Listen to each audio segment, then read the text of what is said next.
Thank you so much. Thank you so much, Professor Khan. Thank you so much, Professor Dan James. It's such a great pleasure and such an honor to be here.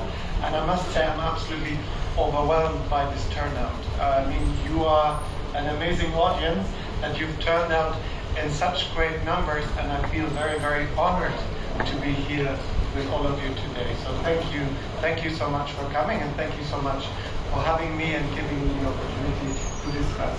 One thing that I wanted to say from the beginning, I will start a little bit with one book that we just published last year, and that book is primarily about EU counterterrorism, but then I venture out into other areas of European Union's role in security, peace and conflict, and afterwards you're very welcome to ask me any questions that you have about Europe, about the European Union.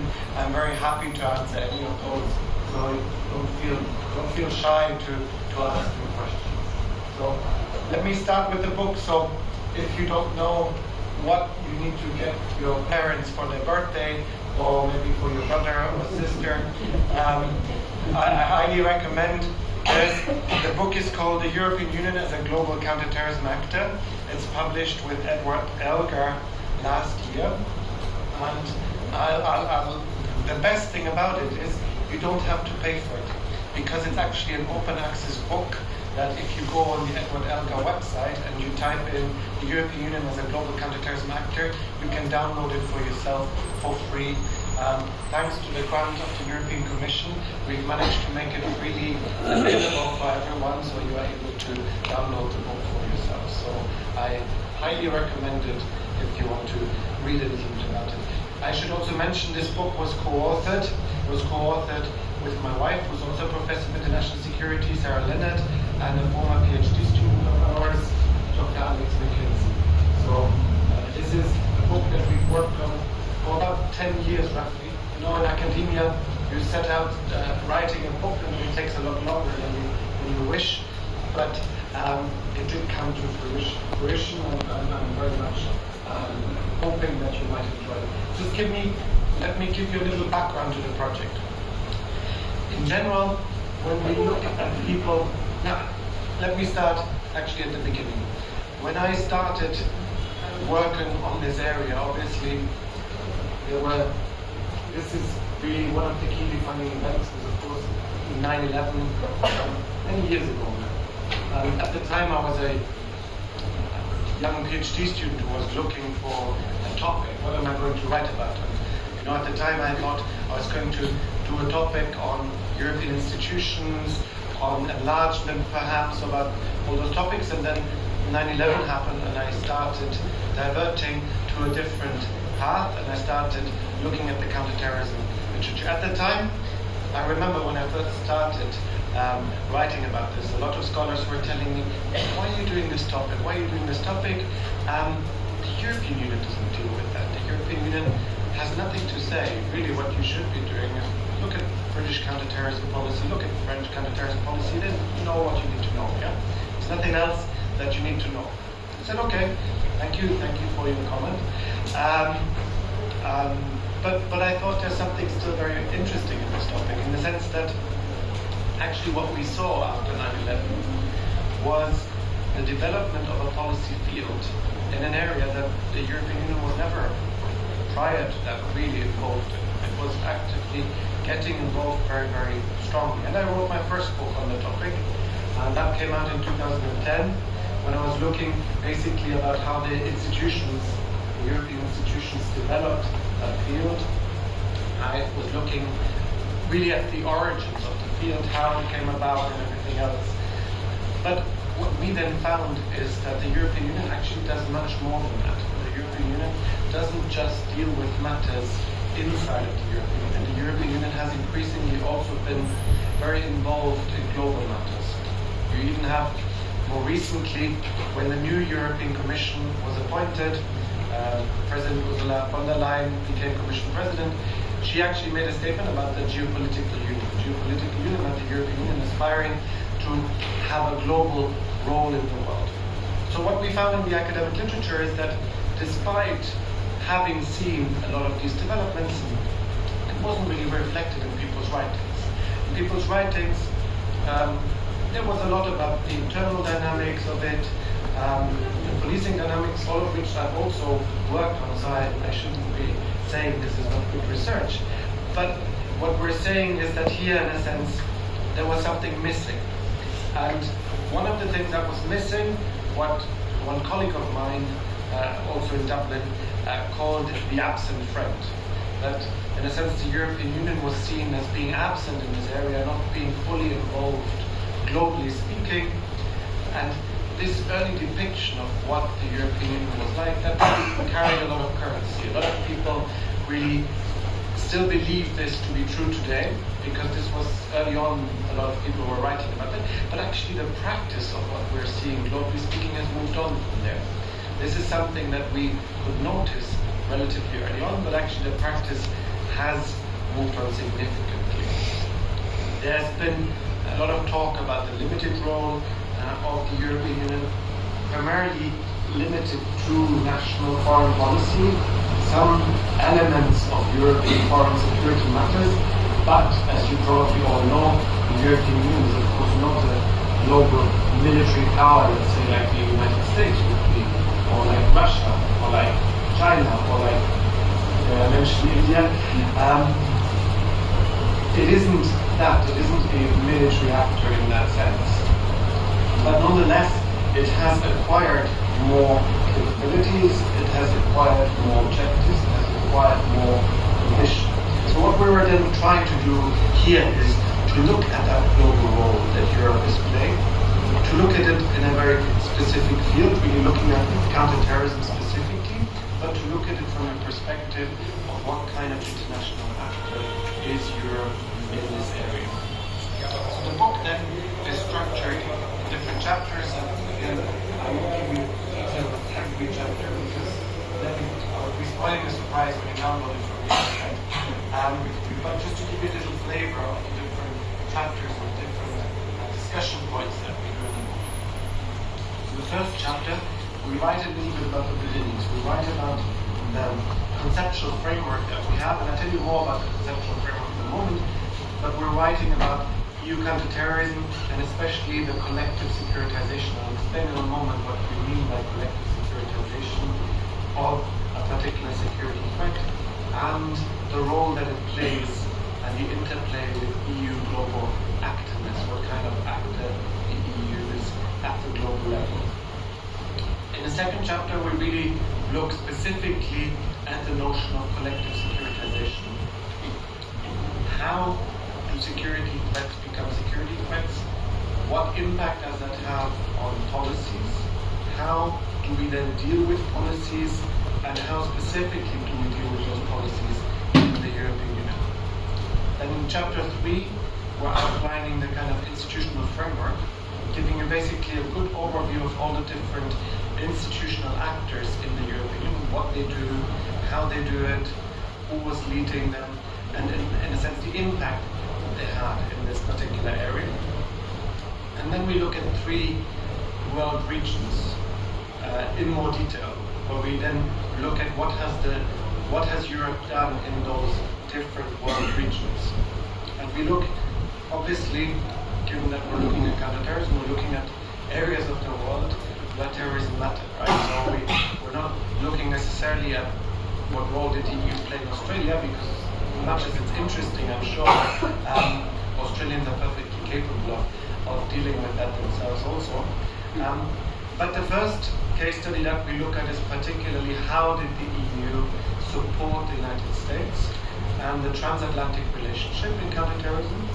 Because very often, and I'll go into that in much more detail again, but very often, especially after the war in Iraq, there was this idea that the Europeans were very much detached from the United States. Yeah? In the war in Iraq, you probably remember all the protests in Europe, you remember how Berlin and Paris were opposed to the war in Iraq, you probably remember how a number of European countries were then called the old Europe versus the new Europe debate, which was then at the time countries like Poland and like Hungary and a number of other new European countries that were about to be enlarged European Union.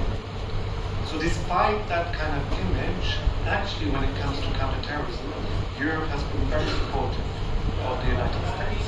And I will give you a number of different aspects and areas where Europe has been supportive. So on the larger picture, obviously I'm not going to tell you that this is all untrue. Of course, there was that division in Europe. Of course, there was that division also in the United States.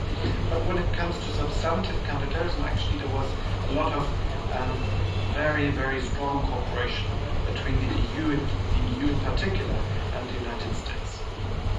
Then the next case study that we look at is particular EU counterterrorism in South Asia. So we're kind of looking at, well, the main case study of course is Afghanistan, because this is of course an issue of greatest importance, especially after 9/11 of course.